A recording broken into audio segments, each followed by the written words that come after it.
Καλησπέρα σε όλους. Τέλη Νοέμβρη στο Chatham House, το Βασιλικό Ινστιτούτο Διεθνών Σχέσεων στο Λονδίνο, πραγματοποιείται ένα μυστικό συνέδριο με τη συμμετοχή 30 ειδικών από ολόκληρο τον κόσμο. Τα συμπεράσματα αυτού του συνεδρίου, για το οποίο δεν έγινε καμία αναφορά στα μέσα μαζικής ενημέρωσης ούτε καν στο διαδίκτυο, θα αποτελέσουν το περιεχόμενο μιας απόρριτης έκθεσης που θα καταλήξει στις κυβερνήσεις της Δύσης. Επισήμως, το θέμα αυτής της μυστικής συνάντησης ήταν το πλαίσιο για την ασφάλεια των ανθρώπων στη Βόρεια Κορέα. Στην πραγματικότητα όμως ήταν η πρόσφατη κρίση και η κλιμακούμενη ένταση στην κορεατική χερσόνησο που έχει φέρει δύο από τους μεγαλύτερους στρατούς στον κόσμο στα πρόθυρα του πολέμου. Στο περιθώριο του συνεδρίου μιλήσαμε με μερικούς από αυτούς τους ειδικούς, αναλυτές, καθηγητές, πρώην αναλυτές της CIA και διπλωμάτες για αυτό το ψυχροπολεμικό σκηνικό του παραλόγου που έχει στηθεί σε μια από τις πιο θερμές περιοχές του πλανήτη.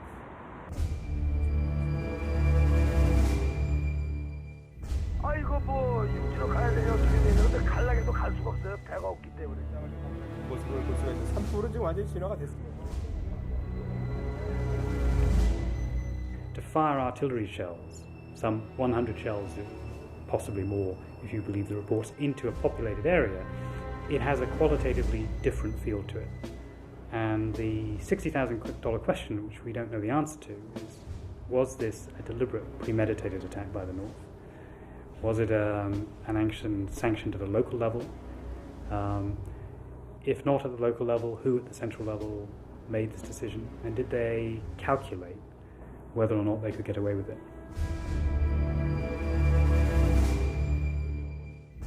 The head of South Korean intelligence apparently said today that he reckons there's going to be more attacks like this. If there are, I mean, if they sort of think of something horrible, but I mean, if they've got 12,000 heavy artillery pieces, it is thought, north of the demilitarized zone, aimed at Greater Seoul, where 20 million people live.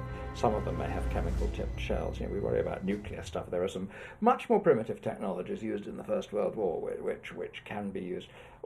Just one into Seoul. I mean, that will be enough.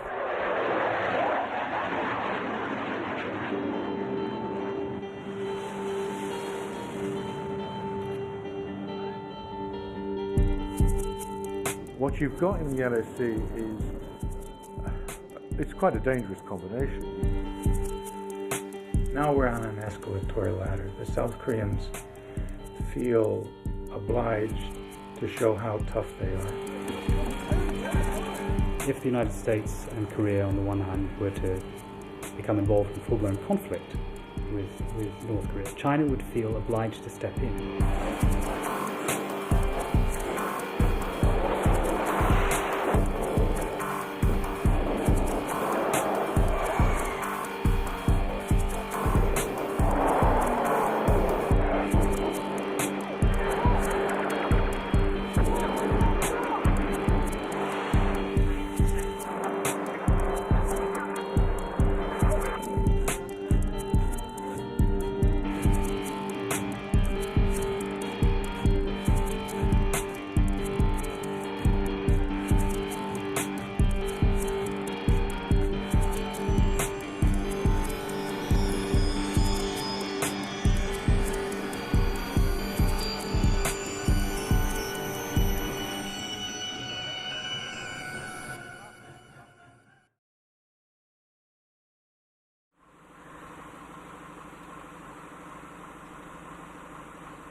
«60 χρόνια μετά την αιματηρή σύγκρουση στην κορεατική χερσόνησο, τα φαντάσματα του ψυχρού πολέμου εξακολουθούν να στοιχιώνουν την αποστρατιωτικοποιημένη ζώνη στα σύνορα Βόρειας και Νότιας Κορέας.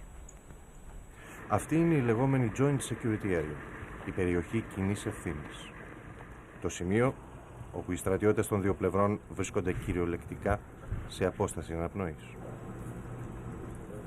Νότιο-Κορεάτες και Αμερικανοί στέκονται μόλις λίγα μέτρα μακριά από τους φρουρούς της Βόρειας Κορέας.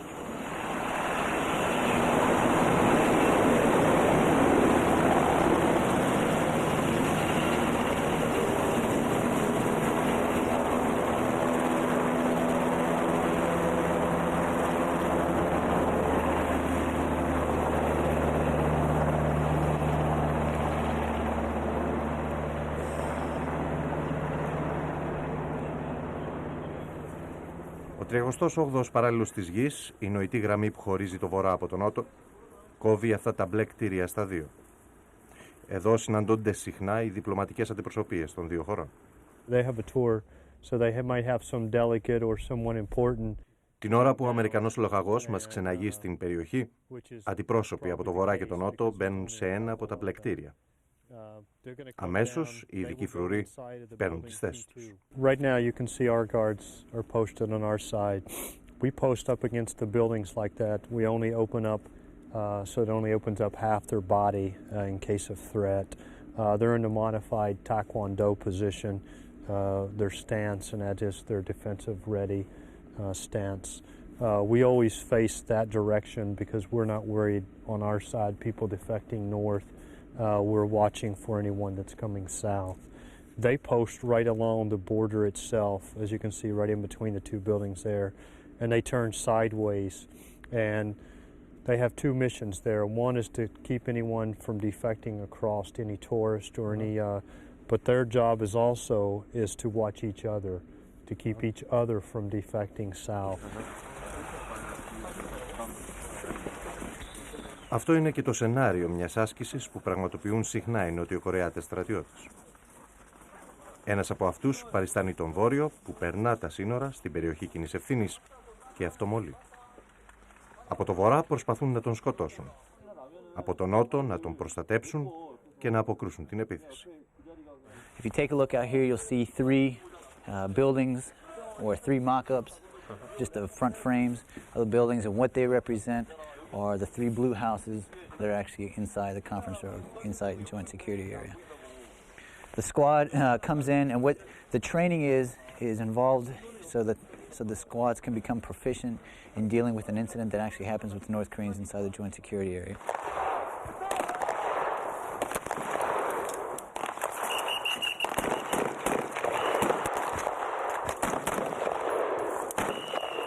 Το σενάριο της άσκησης έχει βασιστεί σε πραγματικά περιστατικά που έχουν συμβεί στο παρελθόν με νεκρούς και τραυματίες και από τις δύο πλευρές.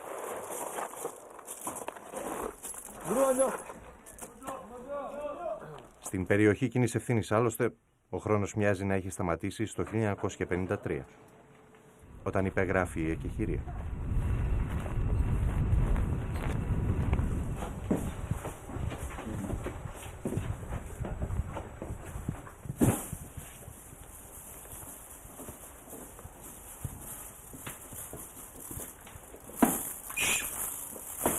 Welcome to the Military Armistice Commission building. This is the original location of our armistice talks and is now the current location of general officer level talks.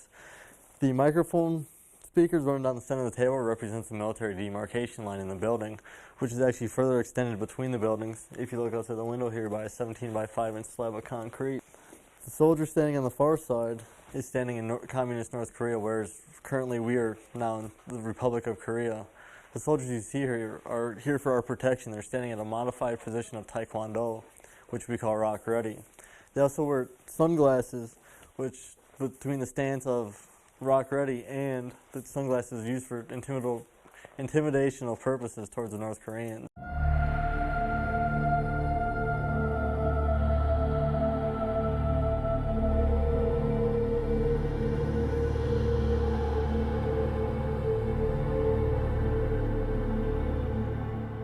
Στο παρελθόν, τα μεθοριακά επεισόδια ανέβασαν πολλές φορές το θερμόμετρο της έντασης.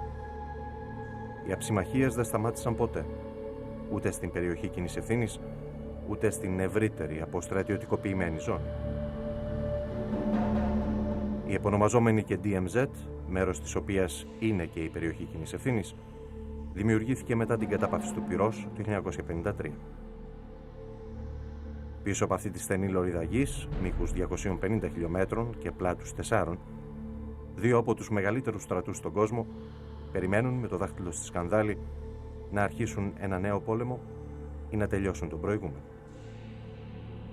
Η Βόρεια Κορέα συγκεντρώνει 1 εκατομμύριο στρατιώτες, 13.500 κανόνια που σημαδεύουν τη Σεούλ και 700 βαλιστικούς πυράβλους που σύμφωνα με τη Δύση μπορούν να μεταφέρουν βιολογικές, χημικές, ακόμη και πυρηνικές κεφάλες. Στην άλλη πλευρά των συνόρων είναι έτοιμοι να πολεμήσουν 770.000 Νότιο Κορεάτες και 28.000 Αμερικανοί.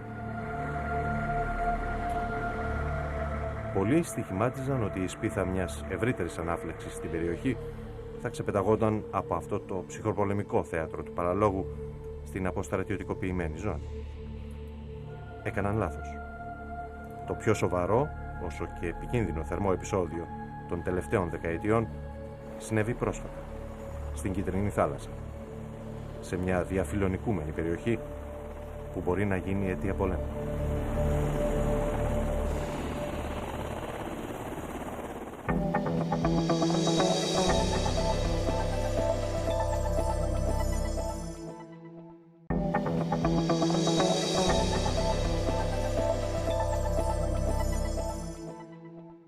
Τις τελευταίες εβδομάδες σε Ουάσιγκτον, Μόσχα, Πεκίνο και Τόκιο έχει σημάνει συναγερμός.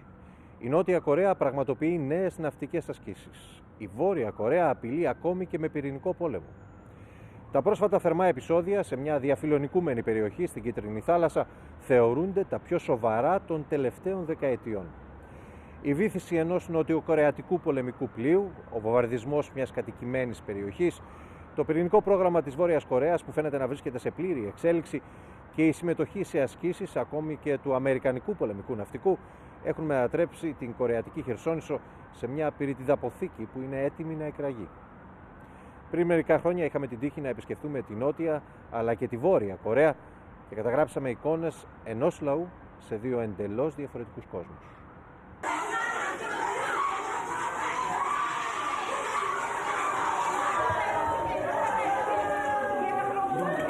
Μάρτιος 2010.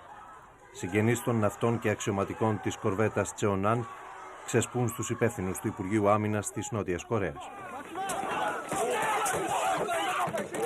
Το πολεμικό πλοίο έχει βυθιστεί μυστηριωδώς κοντά στα θαλάσσια σύνορα που έχει καθορίσει ο ΙΕ με τη Βόρεια Κορέα. 46 μέλη του πληρώματος έχουν χάσει τη ζωή τους.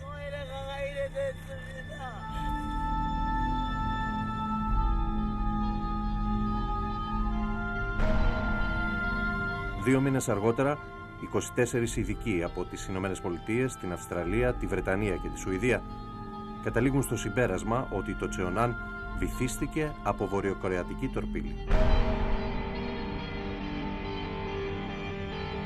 Ρώσοι εμπειρογνώμονες όμως που διενεργούν παράλληλα τη δική τους έρευνα διαφωνούν με τα ευρήματα των συναδέλφων τους. Στο νότο η οργή συσσωρεύεται. Στο βορρά η άρνηση για την εμπλοκή στη βύθιση του πλοίου συνοδεύεται από απειλές.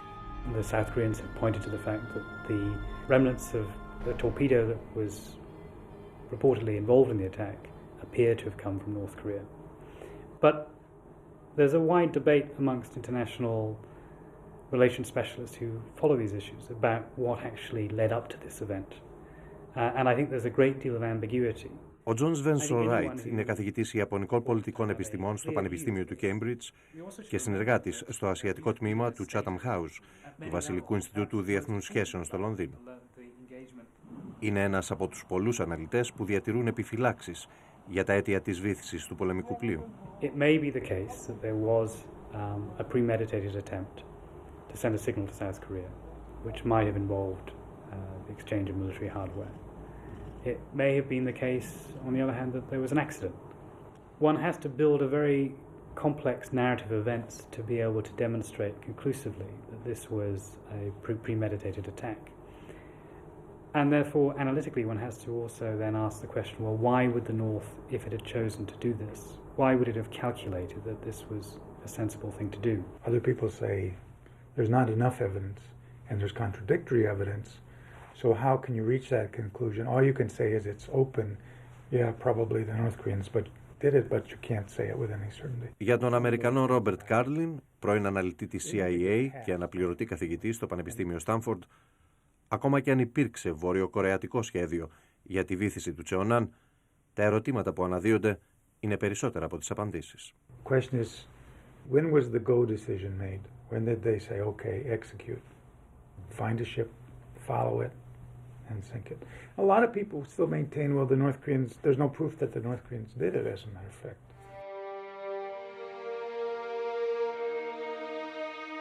Η περιοχή στην οποία βυθίστηκε το νοτιοκορεατικό πολεμικό αποτελεί μια θαλάσσια γκρίζα ζώνη, τουλάχιστον για τους Βορειοκορεάτες. Στο χάρτη, με μπλε χρώμα, φαίνεται η λεγόμενη Βόρεια συνοριακή γραμμή. Τα θαλάσσια σύνορα Βόρειας και Νότιας Κορέας, όπως καθορίστηκαν από τα Ηνωμένα Έθνη μετά το τέλος του πολέμου. Η Πιονγκιάνγκ αμφισβητεί εδώ και δεκαετίες την απόφαση αυτή.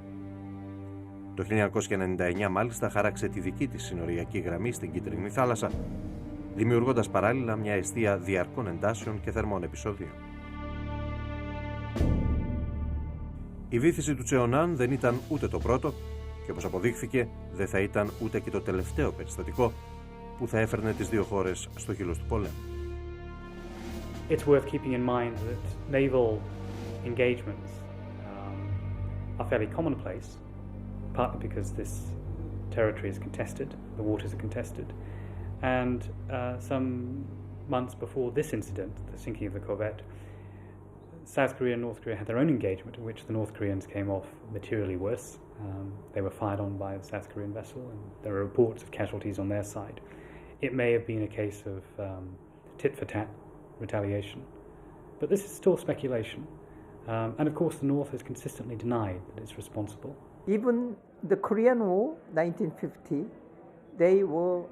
they never admitted that they started the war. South Korea started the war and they were counterattacking South Korean forces. Ο Ρα Γιον Γκιλ, σύμβουλος σε θέματα ασφαλείας του πρώην Προέδρου της Νότιας Κορέας και σήμερα διευθυντής του Πανεπιστημίου Γουσούκ της Σεούλ, υποστηρίζει τη θεωρία των αντιπίνων από τους Βορειοκορεάτες σε ένα άλλο επεισόδιο που είχε προηγηθεί. North Korean military had a setback in previous clashes with the South Korean Navy, and they had to retaliate in one way or another. But of course, I hadn't expected that would take the form of sinking of our naval Navy ship through this particular type of attack. Για τον Aidan Foster Carter, καθηγητή του Πανεπιστημίου Leeds, η βύθιση της κορβέτας ήταν πράξη πολέμου σε μια περιοχή που κανείς δεν θέλει τον πόλεμο. It's North Korea pushing the envelope, seeing how much they can get away with. I think in that context, I mean, my reading, and people can disagree, in my view, I think they did sink the Chonan, although I think the South Koreans probably, to use that phrase, sexed up the dossier a bit. But nobody actually wants to start another Korean war. And nowadays, you know, South Korea is a big economy. They think they're going to be the world's 7th largest exporter this year. The slightest hint of anything, and now the markets take fright. We've all seen, you know, you've seen in Greece and everywhere, you know, we're all dominated, you know, this mobile money, it moves in, moves out at the drop of a hat. So he daren't risk that, so I think someone thought they'd do it again. Much of this island was destroyed. 23 Νοέμβρη 2010. Η Βόρεια Κορέα βομβαρδίζει με οβίδες πυροβολικού το νησί Γεόνπιονγκ. Από τα πυρά βρίσκουν το θάνατο 2 Νοτιοκορεάτες πεζοναύτες και 2 πολίτες. Οι τραυματίες είναι δεκάδες. Περισσότερα από 70 σπίτια έχουν υποστεί ζημιές. Οι Ηνωμένες Πολιτείες στέλνουν αμέσως στην περιοχή το αεροπλανοφόρο George Washington για να πάρει μέρος σε κοινά ναυτικά γυμνάσια με το πολεμικό ναυτικό της Νότιας Κορέας. Ο πλανήτης παρακολουθεί τις εξελίξεις με κομμένη την ανάσα.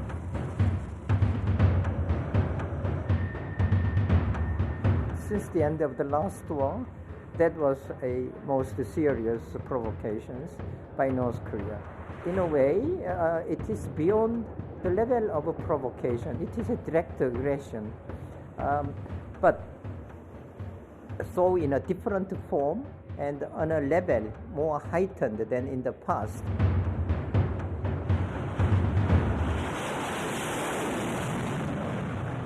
Since January, the North Koreans have gradually escalated their resistance to the South Korean claims. In January, they fired several hundred artillery rounds that landed on their side of what's called the Northern Limit Line, but it was something new. And then in August, they fired another 100 or so, and some of them went over the line, quite deliberately, I'm sure. And then this time, when the South Koreans had their own artillery exercise, the North Koreans warned them not to do it in the morning. And soon after the South Koreans had their exercise, the North Koreans fired a barrage of artillery rounds at this island.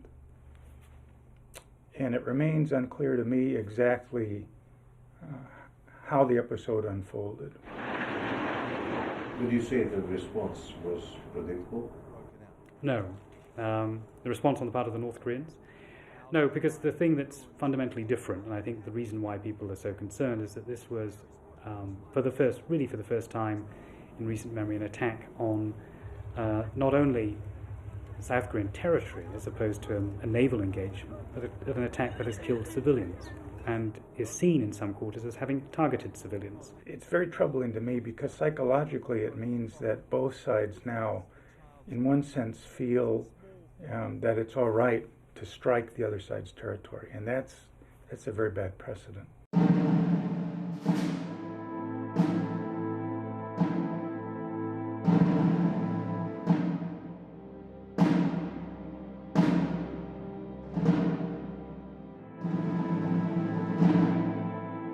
Ορισμένοι από τους ειδικούς εκτιμούν ότι τα αίτια της κρίσης μπορεί να σχετίζονται με την προσπάθεια της Βόρειας Κορέας να ισχυροποιήσει τη θέση της σε μια ενδεχόμενη επανέναρξη των διαπραγματεύσεων για το πυρηνικό της πρόγραμμα. Κάποιοι άλλοι πιστεύουν ότι ο βομβαρδισμός του νησιού είναι αποτέλεσμα προκλήσεων από τον Νότο, που πραγματοποιεί συχνά βολές πυροβολικού και ναυτικές ασκήσεις σε μια διαφιλονικούμενη περιοχή. Πολλοί πάντως θεωρούν ότι η δραματική επιδείνωση στις σχέσεις των δύο χωρών τα τελευταία χρόνια οφείλεται στις αλλαγές στην ηγεσία της Pyongyang και στην κυβέρνηση της Σεούλ. In some respects, I think the tension comes because the South Korean government came into office several years ago, reversed the policy of its predecessors, and decided to adopt a harder line towards North Korea. They thought the previous government had been too lenient and had given too much in return for nothing. We have a conservative government now in South Korea. The government of Lee Myung-bak came in nearly 3 years ago now, immediately cancelled a number of agreements that were made just almost exactly 3 years ago, actually, by the previous president, Roh Moo-hyun, at the second Pyongyang summit. He immediately cancelled them and said, right, we're not doing anything serious unless you give up your nuclear weapons. Maybe that's allowable in theory, but in practice everybody knew they're not going to give up their nuclear weapons. So, relations between the two Koreas have just got worse and worse and worse. There's also, of course, the arguments that this is to do with the succession of Kim Jong-un in some way. The young general with no military experience, he does it or someone does it on his behalf. So in the curious way that they think in North Korea, this is sort of chalked up to show he's as we say, a chip off the old block. He's the real thing.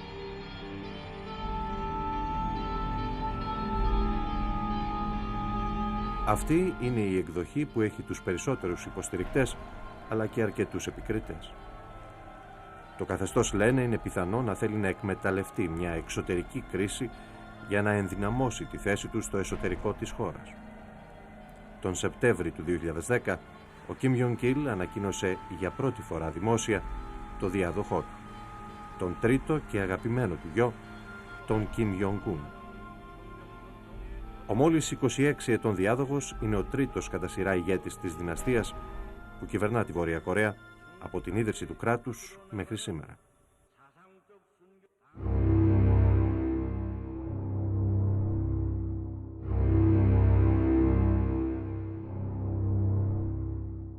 Η ιστορία των Κιμ αρχίζει με το τέλος του Δεύτερου Παγκοσμίου Πολέμου, όταν τερματίζεται η Ιαπωνική κατοχή. Τότε η κορεατική χερσόνησος χωρίζεται στα δύο στον 38ο παράλληλο. Οι Σοβιετικοί καταλαμβάνουν το Βορρά, οι Αμερικανοί το Νότο. Το 1946 ιδρύεται το Εργατικό Κόμμα της Βόρειας Κορέας.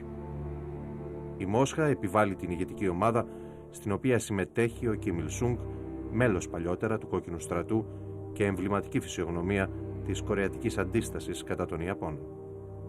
Το 1948 ιδρύεται η Λαϊκή Δημοκρατία της Κορέας. Ο Κιμ Ιλ Σунγκ, επικεφαλής πλέον του Κομμουνιστικού Κόμματος, ανακηρύσσεται ηγέτης.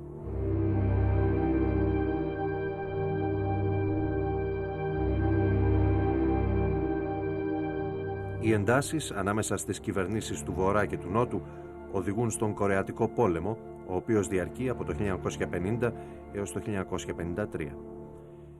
4 εκατομμύρια άνθρωποι, κυρίως άμαχοι, χάνουν τη ζωή τους μέχρι την υπογραφή της εκεχηρίας που διαρκεί ως τις μέρες μας. Από την αρχή της διακυβέρνησης του Κιμ Ιλ Σουνγκ τη δεκαετία του 50, στο πλαίσιο της προσπάθειας για τη δημιουργία ενός κομμουνιστικού κράτους, η βαριά βιομηχανία ανθεί και η αγροτική παραγωγή κολεκτιβοποιείται.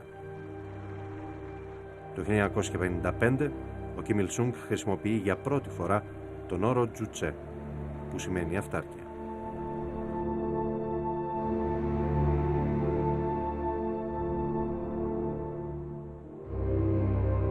Αυτός είναι ο πύργος του Τζουτσε, στην πρωτεύουσα της Βόρειας Κορέας, την Πιονγκιάνγκ. Έχει ύψος 170 μέτρα. Ο πυρσός στην κορυφή του ζυγίζει 45 τόνους. Το μνημείο χτίστηκε το 1982 για τα 70 γενέθλια του Κιμ Ιλ Σουνγκ. Η Βόρεια Κορέα προσπαθεί μέχρι και σήμερα να υλοποιήσει την ιδεολογία της αυτάρκειας. Άλλοτε με επιτυχία και άλλοτε με τραγικές συνέπειες για τον πληθυσμό της. Πάνω από 2 εκατομμύρια άνθρωποι πέθαναν τη δεκαετία του 90 από το λοιμό που ακολούθησε τις πλημμύρες και την καταστροφή της αγροτικής παραγωγής.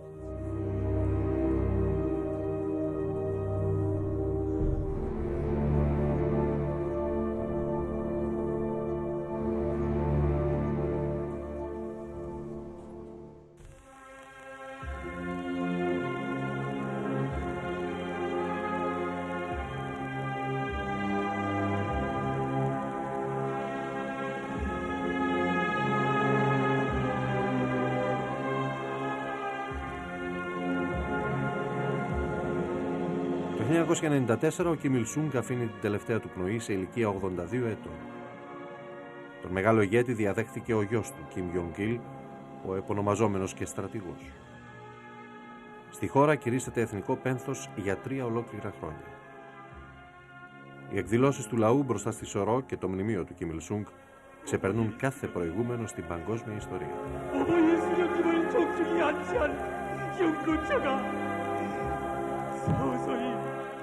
이후로는 우리 수령님께서 햇빛 같은 미소를 담으시고 현지 지도의 길을 떠나시기도 하시고 때로는 외국 수반들과 무게차에 오르시어 만수 주권의 인사를 받으시기도 하시던 영웅 수령님께시여 가장 복받은 우리 인민의 기쁨이 그대로 넘쳐나고 수령님께시여 세상에 존엄 있는 우리 인민의 긍지가 한껏 뻗어나던 이 거리로 수령님께서 어떻게 영영 가실 수 있단 말입니까? 경이적인 사명들을 선포하신다를 그토록 기다리고 있는데 이렇게 떠나가시다니 이런 일이 또 있단 말입니까?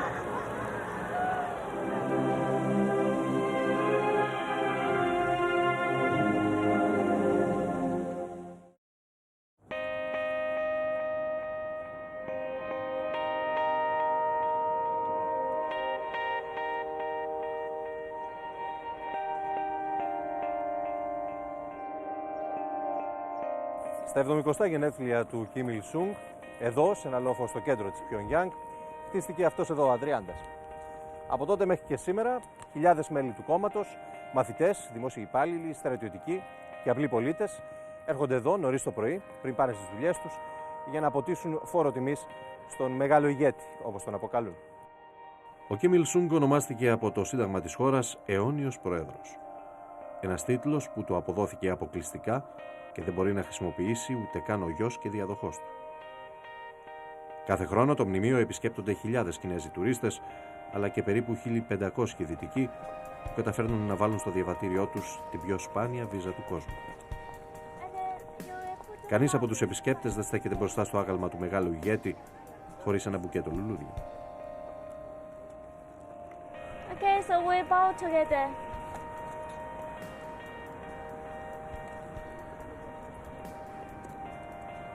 Thank you. Thank you. Okay, so you see the statue of the President Kim Il-sung in front. So it was built in 1972, and also we built group statues both sides. So The another one, it shows the anti-Japanese Cold War time, which shows from 1925 till 1945. And then another group statues, which shows our Korean War. And on the left side and the other side, you can see the struggle of the Korean people to build the socialist country in the Korean peninsula. Στο τέλος, η ξεναγός δίνει οδηγίες ακόμη και για τον τρόπο που πρέπει να φωτογραφηθεί ο Κιμ Il Sung. When you take pictures of the statue, you have to make the picture of a full size. Okay, not cut at all. Okay, thank you.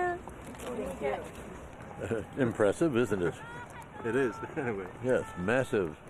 This is really an indication of the kind of grasp that this man had on the minds of these people. You know? And what you see here, the monumentality of the sculptures and so forth, it's no wonder that the North Koreans have the attitude that they do. How did you decide to come here? I teach Oriental history. I've been in every country around here. I've never been in North Korea. And I needed to understand more about this culture and these people, because I believe that we all have to exist on the same planet. And the only way we're ever going to be able to get along with these people is if we understand what their aims are, and if we can find some reconciliation with what our goals are, so that we can live together. You know, I really don't believe there's any need for the kind of enmity that exists between, say, the United States and Korea. The United States has got a fear of somebody possessing an atomic bomb. That's the whole crux of what this fear is. Surely a nation of 22 million people doesn't pose a threat to a nation of 300 million people. Είχαμε γνωρίσει τον Αμερικανό καθηγητή George Colhell το προηγούμενο βράδυ. Καθόταν στις θέσεις των επισήμων στις γυμναστικές επιδείξεις του φεστιβάλ Αρίραν.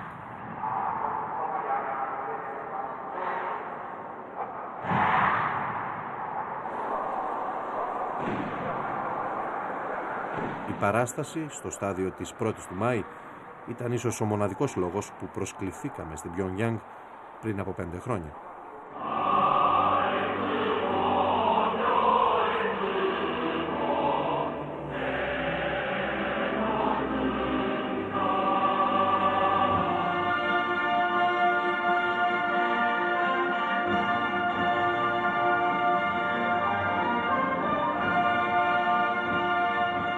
Η Βόρεια Κορέα είναι η λιγότερο επισκέψιμη, λιγότερο γνωστή και πιο απομονωμένη χώρα στον κόσμο.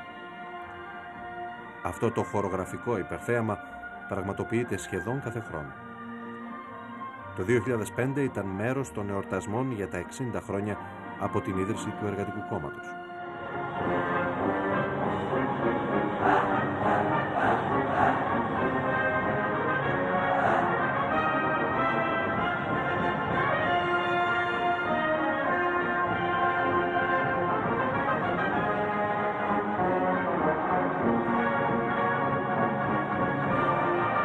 Το Αρίραν είναι, σύμφωνα με δυτικούς αναλυτές, ένα μέσο κοινωνικού ελέγχου. Κινητοποιεί πάνω από 100.000 ανθρώπους που προπονούνται ολόκληρο το χρόνο, ενώ την ίδια ώρα δίνει στο λαό την εντύπωση ενός ισχυρού κράτους με μια κυβέρνηση ισχυρού ελέγχου. Για την προετοιμασία αυτής της παράστασης χρειάστηκαν περισσότερες από 200 εκατομμύρια ώρες.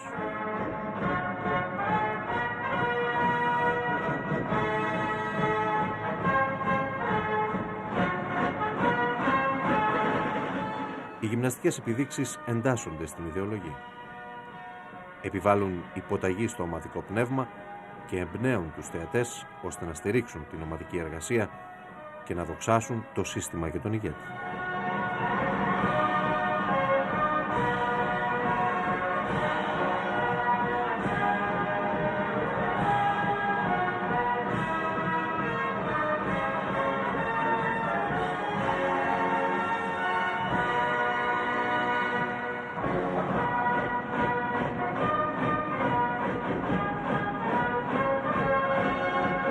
Στη Δύση, η Βόρεια Κορέα καταδικάζεται ως ένα καταπιεστικό και ολοκληρωτικό καθεστώς. Στο εσωτερικό όμως, το υψηλό επίπεδο πειθαρχίας επιβάλλεται από την απειλή που αντιλαμβάνεται η ηγεσία από τον έξω κόσμο.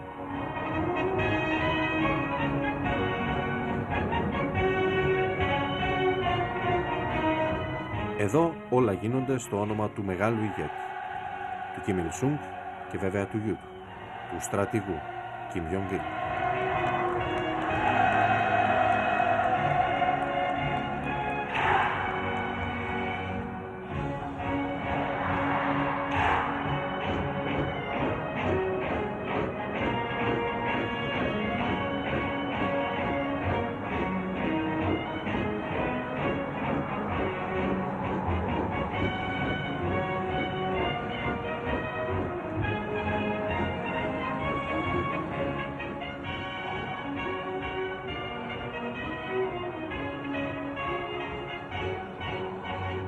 Το 2000 ο αναλυτής της CIA, Ρόμπερτ Κάρλιν, ήταν μέλος της αντιπροσωπείας της Μαντλίν Ολμπράιτ που είχε την ευκαιρία να συναντήσει τον Κιμ Τζονγκ Ιλ.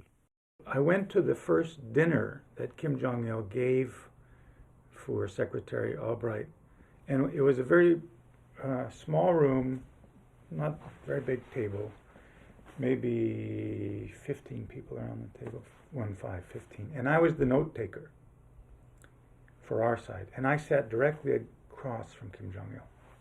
Now remember, I had been studying this man from afar for a long time, decades, and here I was sitting across from him. I was supposed to take notes. As is frequently true with people in his position, they're pretty impressive. They obviously wouldn't have gotten there if they weren't very smart, and to some extent pretty good with people. He knew the issues. He knew how to steer the conversation away from sensitive and contentious issues and on to, polite chit-chat for the first meeting. So I found him, if you had to have a report card, those skills he rated very, very high.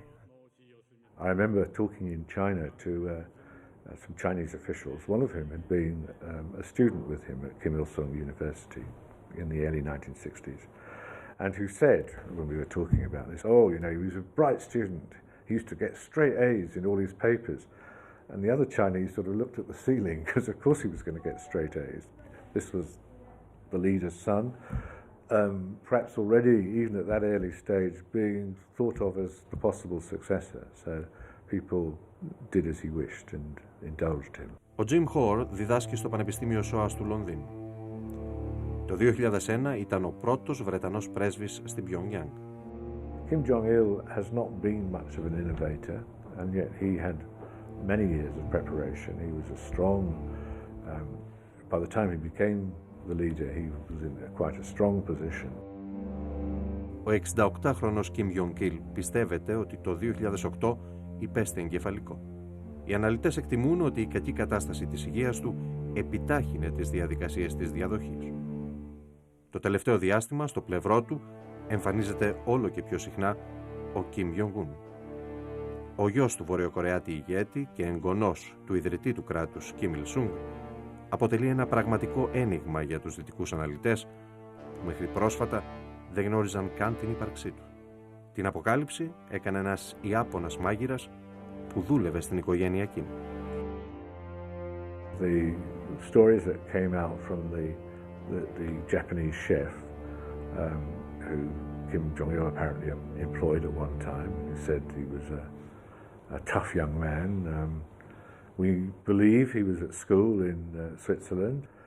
Beyond that, we know very little. We don't have much indication about his education, except he appears, from some things that have been said recently, to have been at the military university.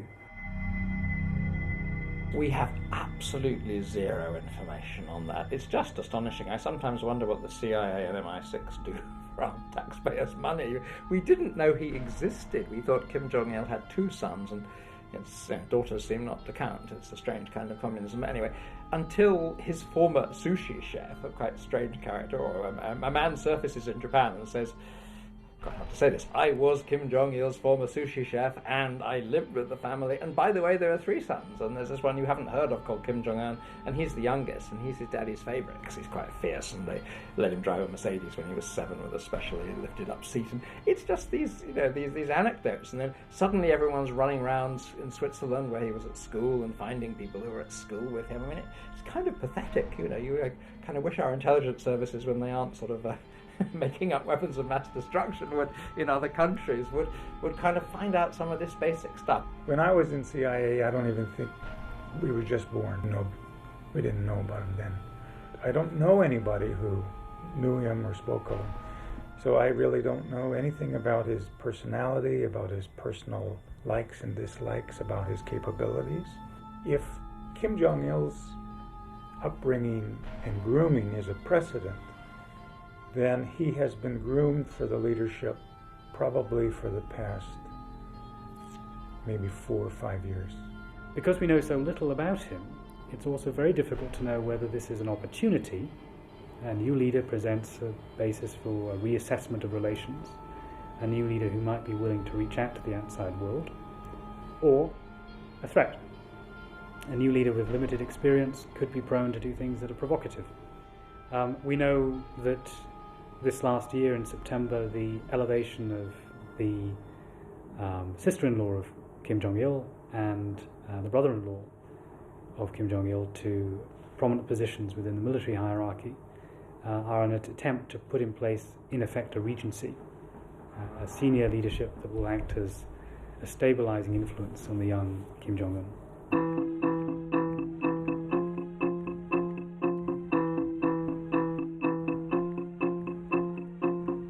Η εκτίμηση των ειδικών είναι ότι η κλίκα των στρατηγών και τα στελέχη του κόμματος θα στηρίξουν τον νέο ηγέτη για να εξασφαλίσουν την επιβίωση του καθεστώτος.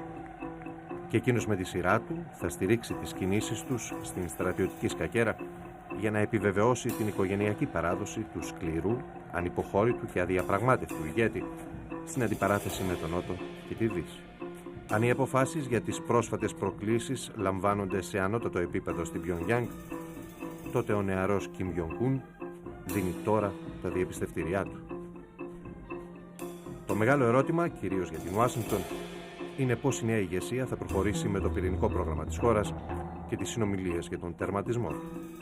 Στις αρχές Νοέμβρη, οι Βορειοκορεάτες ευνηδίασαν για άλλη μια φορά τους Αμερικανούς. They took Dr. Siegfried Hecker, top American nuclear scientist, former head of Los Alamos, knows his nukes. They took him to Yongbyon, and it's like a scene from the James Bond movies that Kim Jong-il reputedly likes. Vroom, suddenly show him, rush him through a brand new, not some little old, dirty old Soviet-style rubbish, brand new gleaming facility, 2,000 centrifuges. It's a real oh my God moment. They're far further down the road than anybody thought. Nobody knew this thing was there.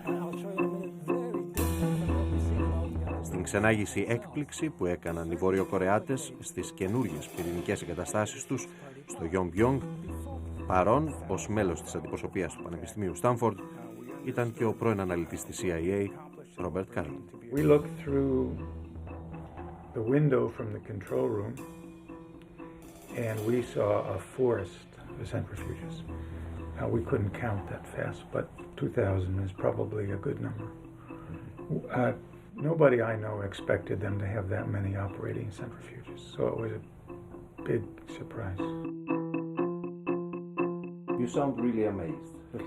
We were by what you saw. Yes, we were surprised, we were amazed, we were stunned.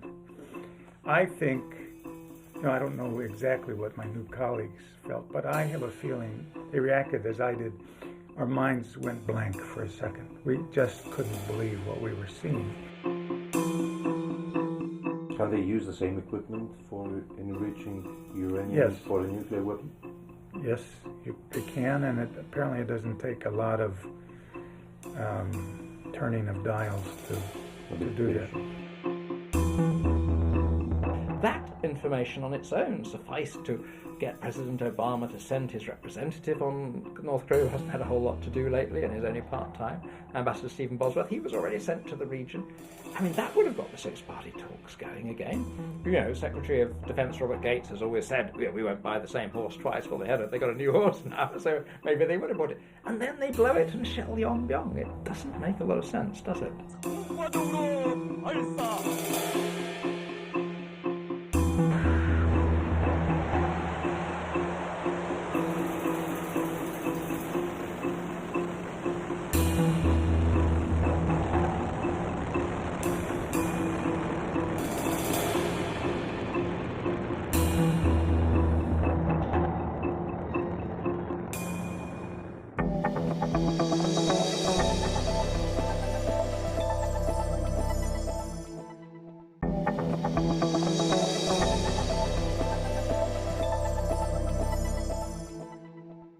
Είναι φορές που νομίζεις ότι οι Βόρειοι και Νότιοι, δύο αδέρφια στην ουσία, ψάχνουν αφορμή για να εξοντώσουν ο ένας τον άλλον. Οι κυβερνήσεις και οι ηγεσίες των δύο χωρών βοηθούν ελάχιστα στην αποκλιμάκωση της έντασης. Τα περιθώρια των πολιτικών ελιγμών έχουν στενέψει και το σκηνή έχει τεντώσει επικίνδυνα. Οι Ηνωμένες Πολιτείες, Ρωσία, Κίνα, ακόμη και ο Γενικός Γραμματέας των Ηνωμένων Εθνών, ο Κορεάτης Μπαν Κι Μουν, καλούν τις δύο πλευρές να δείξουν αυτοσυγκράτηση. Σε αυτή την επικίνδυνη διελκυστίδα όμως, κανείς δεν φαίνεται διατεθειμένος να κάνει ούτε ένα βήμα πίσω.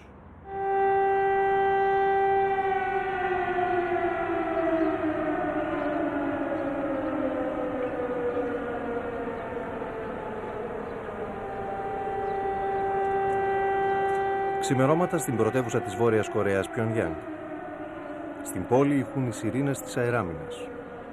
Όχι γιατί επίκειται κάποια επίθεση, αλλά γιατί με αυτόν τον τρόπο πρέπει να ξυπνούν οι πολίτες για να πάνε στις δουλειές τους. Την ίδια ώρα, στην αποστρατιωτικοποιημένη ζώνη, μια δημιουργία του νοτιοκορεατικού στρατού ετοιμάζεται για την πρωινή περιπολία, λίγα μέτρα από το σειρματόπλεγμα της Βόρειας Κορέας. Μετά από 20 τέτοιες περιπολίες, οι στρατιώτες της Νότιας Κορέας θα πάρουν ένα παράσημο. Τα επεισόδια και οι ανταλλαγές πυροβολισμών με τους βορειοκορεάτες στρατιώτες έχουν πολλαπλασιαστεί τους τελευταίους μήνες. Πολλοί πιστεύουν ότι αν η κατάσταση εκτραχυνθεί, αν οι δύο πλευρές φτάσουν στο χείλος του πολέμου, θα παρέμβουν οι Κινέζοι και θα συγκρατήσουν τον άτακτο αλλά πολύ στενό τους φίλο. Το Πεκίνο άλλωστε έχει υπό τον έλεγχό του την Πιονγκιάνγκ. Ή μήπως όχι. Their own history and experience of the Korean War is such that the North Koreans have a narrative that defines themselves as, to a large extent, alone against the world with selective assistance from China. And they've shown a willingness to be quite dogged in their determination to pursue their interests first and foremost, and not to take orders from anyone, including the Chinese. They don't have total control. And anyone who thinks they do doesn't really understand the nature of the relationship between Pyongyang and Beijing. What is their relationship? Has it changed lately? Or? I don't know. Well, good question. It has changed in an external way.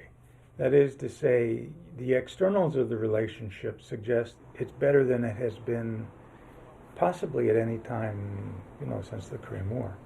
There are lots of practical reasons why China wishes to support and continue to support the North Korean government. It's its backyard. It's an area where it worries about the consequences of further destabilization. It worries about the challenge of a mass exodus of refugees if the North were to collapse.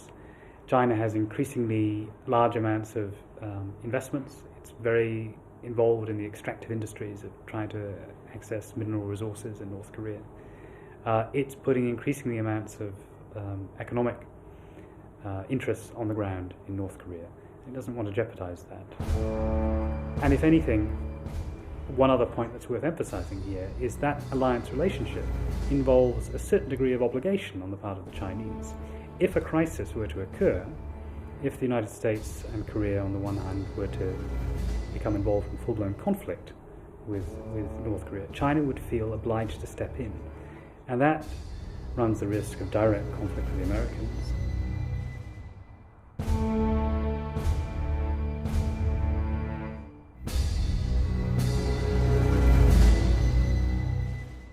On the one hand, I can see where the Chinese really do want stability in the area because they don't want a danger of this overflowing into something seriously confrontational for fear it will affect their development, and it's a good concern. On the other hand, I suspect that strategically the Chinese don't mind if the U.S. is a little bit off balance. Σχεδόν όλοι οι ειδικοί συμφωνούν ότι για την πανίσχυρη Κίνα η Βόρεια Κορέα είναι ένα μαξιλάρι ασφαλείας, μια ουδέτερη ζώνη. Η πιθανή ενοποίηση της Κορέας στα πρότυπα της Γερμανίας θα ήταν μια πολύ κακή εξέλιξη για το Πεκίνο. Οι Κινέζοι προτιμούν στα νότια σύνορά τους το καθεστώς των Κιμ παρά τους Νοτιοκορεάτες και τους Αμερικανούς φίλους τους. Για την ώρα πάντως υπάρχει μόνο ένα σενάριο που προκαλεί ανησυχία σε όλους τους εμπλεκόμενους στην κρίση. Οι αναλυτές υπολογίζουν τις πιθανότητες, αλλά κυρίως τις επιπτώσεις ενός πολέμου στην περιοχή.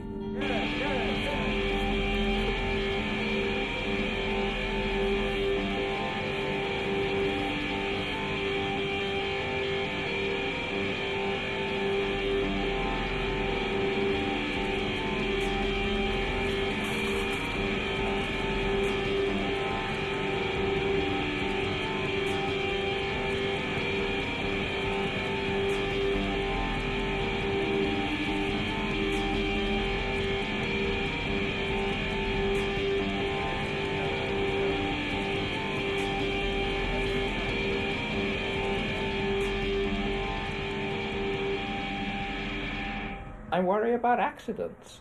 The recent events revealed not only the sort of aggressiveness of the North, but the incompetence of the South. And one thing that didn't get much publicity, the South Koreans fired an artillery shot towards the border by mistake last week. Luckily it fell short. And they immediately sent a message, thank God there are still hotlines, saying, ever so sorry. Rationally, both sides, I think, recognise that a war would be hugely costly in terms of lives lost. No one would really be a winner in any meaningful sense. Financially? Oh, well, I mean, if one thinks back to the mid-1990s when we had the first comparable crisis in recent history, even the most optimistic assessments coming out of the Pentagon about the cost of a war are talking about 500,000 civilians killed, 50,000 soldiers probably casualties in the first wave of an attack. Billions of dollars at stake. The South Korean economy is, to some extent, balanced precariously on, the emotional commitment of a lot of foreign investors. What if it was something more sustained? What if it was something bigger and lasted longer? That is something I think that concerns the South Korean government a great deal, and I suspect the North Koreans understand that that's leverage.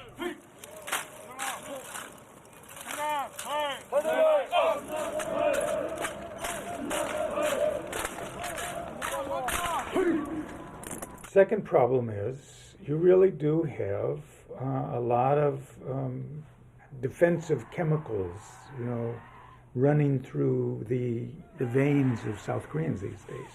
And the South Korean army does not want to be seen as pusillanimous.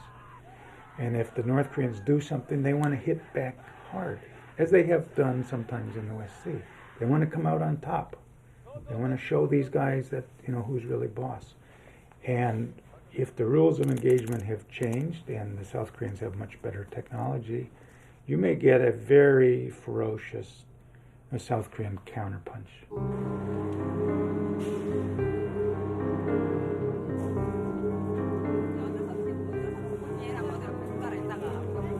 Whether it escalates or not will depend on both governments, how they react to the latest incident and how they sort of act in a more sensible way to get out of this kind of tension between the two parts of Korea. But the government is certainly under pressure from the population to respond or retaliate in kind to North Korean provocations. There may arise circumstances, situations in which government would be really compelled to do things to satisfy the popular expectations. But ruling that out, it will be sensible for our government to exercise as much restraint as possible.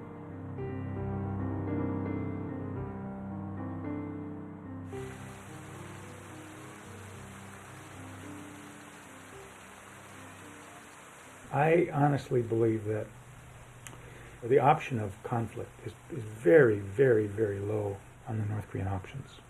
They don't want to go to that. If they're pushed into a corner and feel they have no choice, I'm afraid that option moves up. They just don't have other options. And they'd rather go down in history as those who defended, the purity of the Korean people, rather than be seen as surrendering to whatever puppets or whatever it is they want to call the South Koreans. So you get a new dynamic which could click in, which would also be dangerous and very hard to break out of.